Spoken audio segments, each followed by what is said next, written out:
right, so I ended up acquiring a roll of 1964 Kennedy half dollars from a local dealer who ended up getting a number of these a little bit older rolled halves uh, in bulk here recently, and it's a little bit catching my curiosity because the end coin is a little bit toned, and knowing dealers today, they probably don't search these for anything really. Yeah, obviously the one end's been opened. This was probably crimped on this end, the same way that this one was roll crimped here as well. So this is quite an interesting, if for anything, just to see what the coins on the inside look like. I ended up paying $160 for this $10 roll of 64 halves. Again, not really sure if these are P or D mint. Somehow I think they're probably Philly mints because they don't have the Denver mint mark on the reverse. But let's go ahead and check it out here, see what we have. I actually have a plastic tube that I'll be putting these into. I'll also get it ready because I'm just going to throw away the wrapper. It really doesn't do anything for me. So the top coin has a little bit of toning. And you never know. There might be a coin in here that I might want to grade. I do have a grading submission group that I'll be sending out here probably in a week or two. Not looking to get that thing back until probably February, considering that the major grading companies like PCGS and NGC are currently have like maybe a 90-day turnaround time, if not longer than that. Yeah, people are grading coins right now. So back of the coin looks nice. The front has what I would consider love it or hate it toning. A little bit kind of like brown, kind of like that light toned brown color. Probably at one point was a gold, which is a early color progression for toning, or in this case for some of you, tarnish. So yeah, it's the first one, and this one is a Philadelphia. Grab a little pen here. I could show you in on these coins, and this is only for 64s because it's the only date that's 90% silver. Right here is going to be your Denver mint mark in this little space here to the left of the olive branch bottom. All right, so that one is not a Denver. It'd be nice to have Denvers in here because that is the coin to have to find varieties. Now here's the next one. These were all relatively decent looking, generically BU or brilliant uncirculated level of coins here. But yeah, not too bad. Again, another Philadelphia coin. Looking like probably the coins in the middle of the roll are all going to be blast white, and I do certainly have my fans out there in YouTube land for just really blast white coins. There are people that really don't care about toning, and I straddle both fences. I'll take either or for sure. But yeah, nothing beats pretty gem blast white coinage. So let's talk a little bit about the price in which I purchased these. $160 according to today's melt value, and you guys know that even still today, there is quite a bit of a premium put on any sort of silver, especially 999 fine silver and anything that is BU, like BU rolls, that sort of thing. I've seen these sell for about $240 to $250 online. But yeah, quite nice, quite nice. So the amount of money that I paid for this roll represents roughly about an $8 to $9 premium above scrap or silver melt value. All right, which I think silver melt for a full 20 coin roll or $10 face value is currently running right now at $151. I checked coinflation for that number. Okay, and then today is November 20th. So if you guys need to audit that information, you certainly could. But There you go. Just a really nice generic kind of like mint state 64-ish level of coin. This kind of table I'm using here is a piece of foam board that I have on my laptop without having to completely change up my working arrangement here because I'm at my desk. But here's this one has what looks to be a bag mark right on the cheek. So that's actually when you see stuff like that and people have said, oh, is that an error? It's actually the reading from the edge here at one point had made contact to the face of the coin, thereby creating that those four triangular little patterns there. I've noticed that there are people that have commented that said, oh, I have this really interesting pattern that looks like the edge was struck onto the coin, and that's just simply not the case. So another Philadelphia minted example, very nice blast white condition. 64Ds. Let's talk a little bit about that because those are the dates and mint marks that people are looking for today. Primarily because of the myriad of various varieties that can be found on that particular date. Unfortunately, the Philadelphia minted coins leave a little bit left to be desired. There's not nearly as many really cool or interesting repunch mint marks, obviously, because there's no mint marks on Philadelphia minted Kennedys. But also, double to dies are more known to be on the Denver mint coins than they are on the Philadelphias.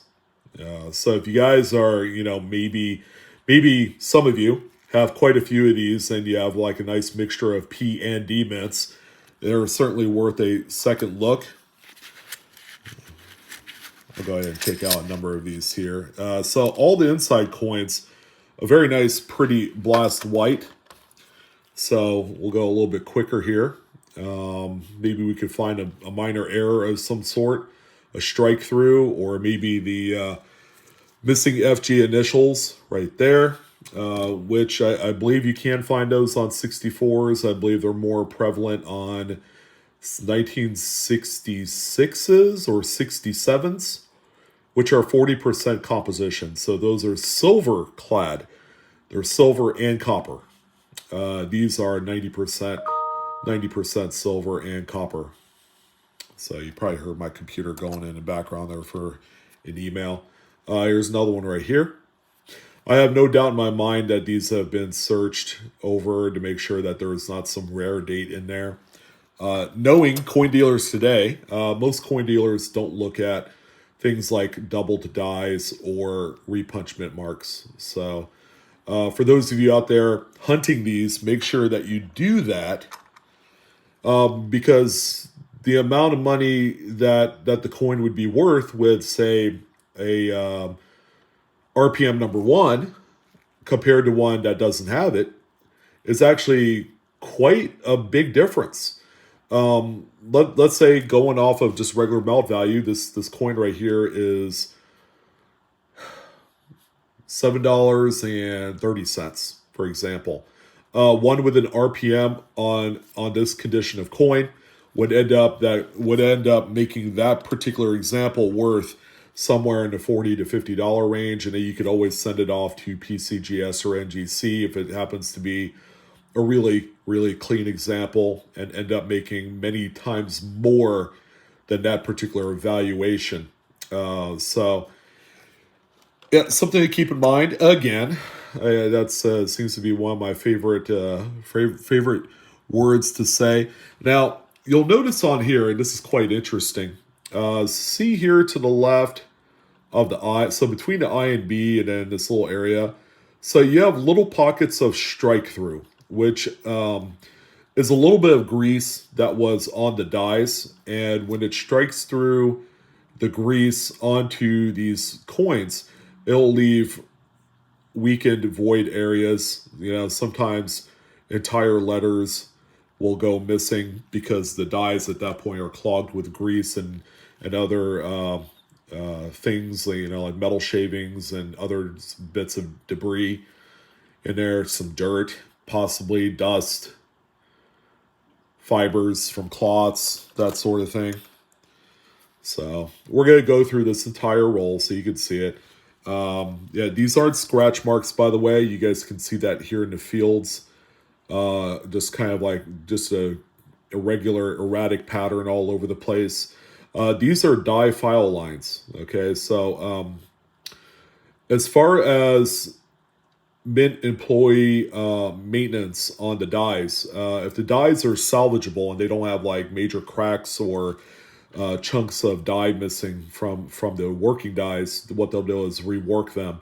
So they'll file them, they'll grind them down where they kind of like a Dremel brush, they'll polish them, and then that's kind of like the byproduct of that particular workmanship for the maintenance of these things. So it's completely normal to see these die file lines in the field areas of the coin like you see here.